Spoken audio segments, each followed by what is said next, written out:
अस्सलाम वालेकुम students, welcome to the accounting class. Chapter number 3 हमने शुरू किया हुआ है। इसकी हम आज कुछ जर्नल एंट्रीज करेंगे। ये आप लोगों ने बेटा याद करनी है और याद करने के बाद रजिस्टर पे लिख कर मुझे सेंड करनी है। ये आप लोगों की असाइनमेंट है। सबसे पहले हम जो जर्नल एंट्रीज करेंगे वो करेंगे in the books of consignor, कि जब कंसाइनमेंट का अमल हो रहा होता है तो कंसाइनर यानी कि जो अशिया का मालिक है, जो अशिया प्रोड्यूस करता है, जो अशिया बनाता है, तो वो अपने पास इस पूरे कंसाइनमेंट प्रोसेस की किस किस तरह से एंट्रीज करता है। तो सबसे पहले आपके पास जो एंट्रीज आ रही है वो आ रही है when goods are sent to the consignee, यानी कि वो जो उसका एजेंट होता है जिसको वो अशिया बेचने के लिए भेजता है, उसको जब अशिया भेज देता है तो उसकी एंट्री कैसे करती है बेटा। ये जब वो कंसाइनमेंट सेंड करता है तो कंसाइनमेंट अकाउंट को डेबिट करता है और goods send on consignment account को क्या कर लेता है, क्रेडिट। अब कंसाइनमेंट अकाउंट को डेबिट क्यों कर रहा है? क्योंकि ये उन अशिया की लागत है, उन अशिया का खर्च है, उन अशिया को बनाने पर टोटल जो अमाउंट लगी है ये वो है, इसलिए ये एक्सपेंस है। इसकी नेचर में इसको क्या करता है, डेबिट करता है। और गुड्स सेंट ऑन कंसाइनमेंट एक फर्जी अकाउंट बना लेता है जिसको वो क्रेडिट कर लेता है। सेकंड, जब वो चीज़ें भेज रहा होता है तो उस पर वो कुछ ना कुछ एक्सपेंस करता है, यानी अशिया भेजने वाला कंसाइनर वो उस पर कुछ ना कुछ खर्चे करता है, यानी कि वो अशिया को लोड कराएगा गाड़ी पर, गाड़ी का किराया, उनको लोड करने का किराया। तो वो तमाम के तमाम एक्सपेंस जो कंसाइनर खुद बियर कर रहा होता है उसकी कैसे एंट्री करते हैं, तो वो एंट्री नंबर 2 है जी। उसमें दोबारा कंसाइनमेंट को डेबिट करेगा क्योंकि अब मज़ीद खर्चा हुआ है, तो दोबारा कंसाइनमेंट अकाउंट को क्या करेगा, डेबिट करेगा।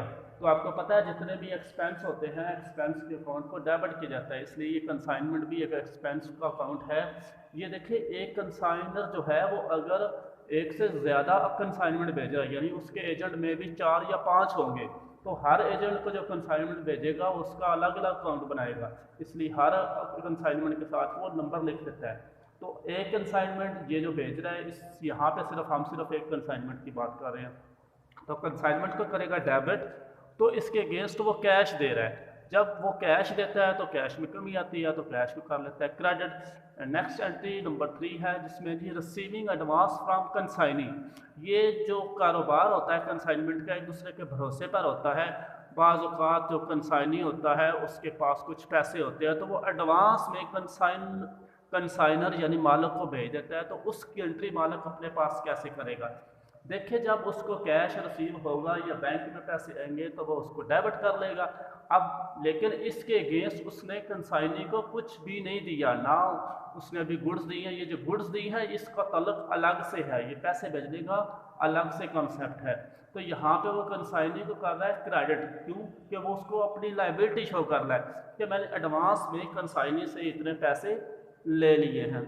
नंबर 4 क्या है, एक्सपेंस पेड बाई कंसाइनिंग। अब देखिए, जब चीज़ें एजेंट के पास पहुंचती है तो उन पे कुछ ना कुछ एजेंट भी खर्चा करता है, जैसा कि उनको पहले ऑफ लोडिंग करवाता है, गाड़ी से उतरवा के उनको स्टोर रूम में रखा जाता है, तो स्टोरिंग के चार्जेस भी वो बियर करता है। लेकिन ये देखें कि वो चीज़ें मालिक की हैं, उसका एजेंट में कोई किरदार नहीं है, लिहाजा वो जो उसके एक्सपेंस होंगे वो तमाम के तमाम मालिक के ज़िम्मे होंगे।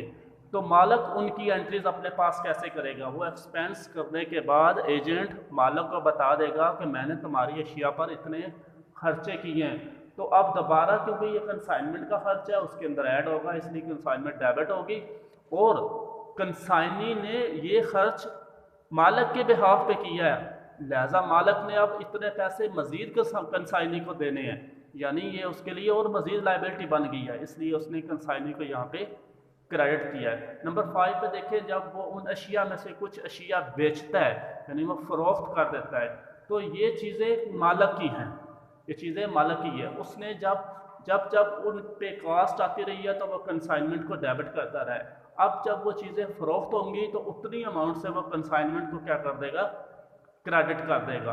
अब देखिए, कंसाइनी को उसने क्रेडिट डेबिट किया है, तो देखिए इसका कंसेप्ट ये है कि अब उसने जो एजेंट है उसने मालिक की इतनी अमाउंट की जो चीज़ें बेची हैं, अब इतने पैसे एजेंट ने मालिक को देने हैं, लिहाजा उसके ये रिसीवेबल बन गए। देखिए, ये तमाम तर एंट्रीज जो हैं कंसाइनर की बुक में हो रही हैं। अब कंसाइनर ने ये जितनी अमाउंट की अशिया बेची है तो बिकी है, उतने अमाउंट उतने पैसे उसने कंसाइनी से लेने हैं, कंसाइनी यानी एजेंट से लेने हैं। लास्ट एंट्री है जी अनसोल्ड स्टॉक।